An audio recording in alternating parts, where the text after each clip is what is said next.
semua, kita dari kelompok 9. Kenalin, aku Alicia. Aku Ella. Aku Antina. Aku Karina.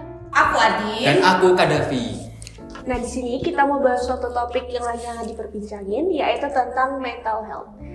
Kalian ada yang tahu nggak sih apa faktor terpenting yang paling memengaruhi mental health seseorang? Oke, aku tuh tahu. Jadi menurutku faktor yang paling penting yang mempengaruhi diri dari seseorang yaitu yang pertama ada diri sendiri. Terus, tapi ada lagi nih yang di atasnya diri sendiri tuh ada namanya keluarga. Ngomong-ngomong tentang keluarga, ada kasus baru nih yang baru aku baca di X. Viral. Iya, viral banget. Aku izin baca ya karena X ya. Oke. Kalian tahu gak sih di salah satu kampus itu ada mahasiswa yang kecanduan narkoba. Anggap aja dia tuh, kita panggil aja dia si A ya. Si A ini cerita di akun X kalau dia tuh mengkonsumsi obat buat penenang karena orang tuanya cerai. Hal itu bikin dia berantakan banget. Sekarang dia juga kelilit hutang gara-gara ketergantungan narkoba. Dia sampai main judi slot, bayangin, sampai main judi slot. Berarti kan udah parah banget buat nutup pinjaman-pinjamannya. Nah, sih kan bisa dibilang kehilangan peran keluarganya kan. Bener banget. Kenapa sih kok peran keluarga itu penting banget? Kalau buatku sendiri, peran keluarga itu penting karena keluarga itu membantu perkembangan seseorang kayak gitu. Jadi ketika orang tua itu cerai akan berdampak kepada emosional dan juga psikologis anak. Jadi ketika orang tua memutuskan untuk bercerai, dia punya kewajiban untuk memberikan kasih sayang dan juga rasa cintanya secara penuh ke anak-anaknya kayak gitu guys. Contohnya tuh kayak Gadis sama Gisel. Emang kenapa? Bukan yang cerai. Ya walaupun udah cerai ya, Gadis sama Gisel itu masih meluangkan waktu untuk liburan bareng. Kita bisa lihat di akun Instagramnya lah, gitu kan, kelihatan banget kan. Jadi si Gempi ini nggak sampai kekurangan kasih sayang, nggak sampai kekurangan dan kehilangan peran keluarganya. Tuh. Selain itu teman-teman, ada lagi nih, sebagai orang tua itu pasti, setiap orang tua ya pasti punya kewajiban untuk meluangkan waktu, untuk ngobrol bareng, memberikan dukungan lah. Meluangkan waktu itu contohnya seperti apa ya? Contohnya kayak berbincang secara interaktif. Dari komunikasi tersebut, dari perbincangan tersebut, orang tua ini bisa mendengarkan secara aktif kesah si anak. Jadi si anak ini nggak sampai salah jalan karena orang tuanya juga memberikan arahan seperti itu. Iya, aku setuju banget sama pendapatnya si Andin. Meskipun orang tua bercerai, mereka tuh harus nunjukin kepedulian mereka serta memberikan secure attachment kepada si anaknya ini. Nah, salah satunya itu bisa dilakukan dengan memberikan parenting style dengan menggunakan nurturing message, yaitu bisa berupa pujian, dukungan, dan juga kasih sayang kepada si anaknya ini. Dan gak hanya itu, ternyata antara orang tua dan juga anak bisa membangun yang namanya conversations orientations, yaitu hubungan saling keterbukaan atau sharing nih satu sama lain, serta melibatkan anak ini dalam mengambil keputusan. Jadi gak cuma orang tua, tapi anaknya juga bisa ikut andil dalam mengambil keputusan. Terus menurut dari jurnal yang aku dapat nih ya, katanya tuh komunikasi yang baik dalam sebuah hubungan itu merupakan salah satu hal esensial yang dimiliki, termasuk dalam hubungan keluarga. Nah, keluarga broken home itu seringkali membuat anak itu stres dan juga membuat terluka gitu kan. Kedua belah pihak antara orang tua dan juga anak itu memiliki peran yang penting. Tapi sebaiknya bisa dimulai dari orang tua sebagai pihak yang lebih dewasa gitu. Ya sebenarnya aku setuju sih sama Adin dan juga Ella kalau keluarga itu faktor yang paling penting. Tapi menurutku ya kalau di kasusnya si A itu ada faktor lain yang penting selain keluarga, yaitu lingkungan. Nah, ada studi nih dari Philip Zimbardo, dia ini dari Stanford. Dia melakukan studi terhadap narapidana di suatu penjara terhadap sikapnya. Dan dari hasil studi tersebut ditemukan bahwa manusia ini memiliki dua sikap, yaitu baik dan buruk. Nah, jadi gimana sih bisa ada sikap baik itu karena dipengaruhi oleh situasi. Jadi lingkungan yang baik akan menghasilkan pribadi yang memberikan sikap baik, begitu pula kebalikannya.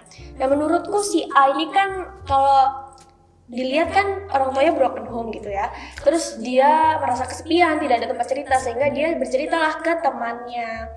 Salahnya di sini ternyata temannya itu memberikan bad influence, sehingga mempermudah akses si A untuk mengakses obat-obatan terlarang tersebut. Selain itu, menurutku si A ini kurang bisa menerapkan self disclosure yang baik, sehingga dia ini menjadi pribadi yang oversharing gitu. Dan di sini yang sangat disayangkan sebenarnya kenapa temannya ini bukannya ngasih feedback atau bukannya ngasih feedback positif, malah ngarahin ke hal-hal yang gak baik kayak obat-obatan terlarang. Sebenarnya si A ini bisa sih mengakali, atau solusinya buat si A ini yaitu dia harusnya bisa buat nerapin self control, dan juga dia bisa menyaring atau memfilter lagi mana pengaruh yang bisa dia terapkan, mana yang enggak gitu. Sehingga menurutku dengan cara itu udah cukup sih buat dia bisa melampiaskan kesedihan dan mungkin kemarahannya, kesedihannya, dan perasaannya itu ke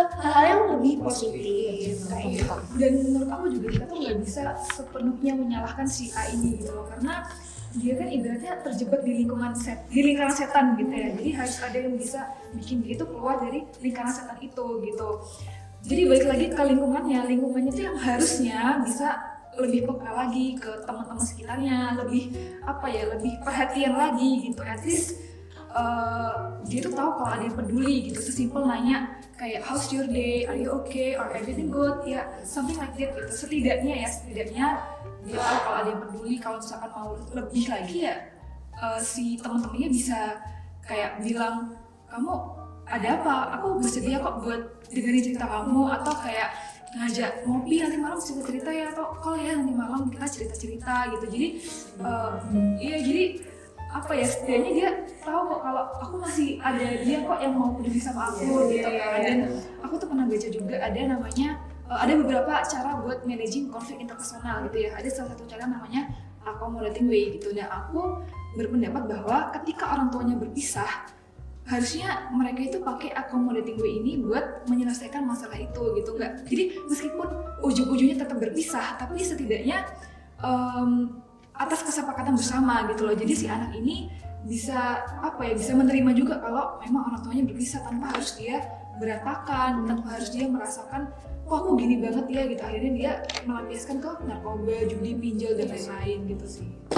Makanya kan itu tuh udah kasian banget kan, dia nggak punya teman untuk curhat, dia nggak punya orang tua yang support dia nggak punya lingkungan yang bagus lah buat nge-backup dia. Jadinya dia tuh sampai pakai media sosial buat curhat, buat cerita gitu loh. Sejujurnya aku juga pernah, aku sering kan ada akun X atau Twitter tuh buat nyambat lah, buat curhat.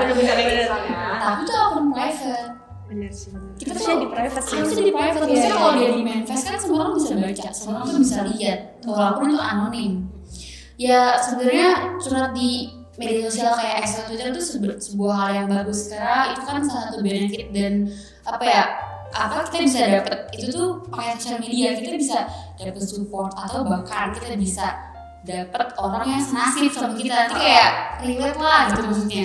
Bahkan mungkin kita bisa dapat bantuan secara anonim gitu loh maksudnya. Tapi di sisi lain itu bisa jadi bumerang buat dia sendiri, karena dia kan cerita di umum, di manifest kalau dia tuh stres dan pakai narkoba gitu kan. Ada loh orang yang gak suka kayak gitu. Bisa jadi kan dia dilaporin, terus dia dilacak sampai yang berwajib, akhirnya kan nanti dia kena ke diri sendiri. Dia impact buruk lagi loh ke diri sendiri. Dan nanti masalahnya tambah panjang, tambah besar dan berlanjut. Maksudku itu kita bisa pakai media sosial itu untuk hal-hal yang baik, kayak seeking for help gitu kan, ada sekarang psikolog online. Itu kan lebih lebih bagus lah daripada kita venting di Twitter gitu loh maksudnya. Tapi ya di sisi lain kita nggak tahu keadaan dia gimana kan, jadi mungkin itu hal yang ada di pikiran dia saat itu. Kalau dari aku sendiri sih, si A ini nggak bisa disalahin sepenuhnya kayak Karin tadi kan. Soalnya yang menyebabkan si A jadi kayak gini tuh lingkungannya lagi-lagi. Karena ketika orang tuanya cerai, dia tuh kayak gak punya tujuan hidup lagi gitu loh. Ya wis ngapain kan, orang tuanya udah cerai, tujuan hidup udah hilang gitu kan. Nah, si A itu memilih jalan yang salah, yaitu obat dan juga pinjol. Jadi kalau si A itu punya pikiran yang jernih dan juga pola pikir yang panjang, mungkin si A tuh nggak bakal jadi kayak gini gitu loh. Jadi buat kalian mungkin yang punya masalah serupa ya dengan si A ini, kalian tuh harus punya pikiran yang jernih dan juga pola pikir panjang. Jangan sampai kalian itu Salah jalan.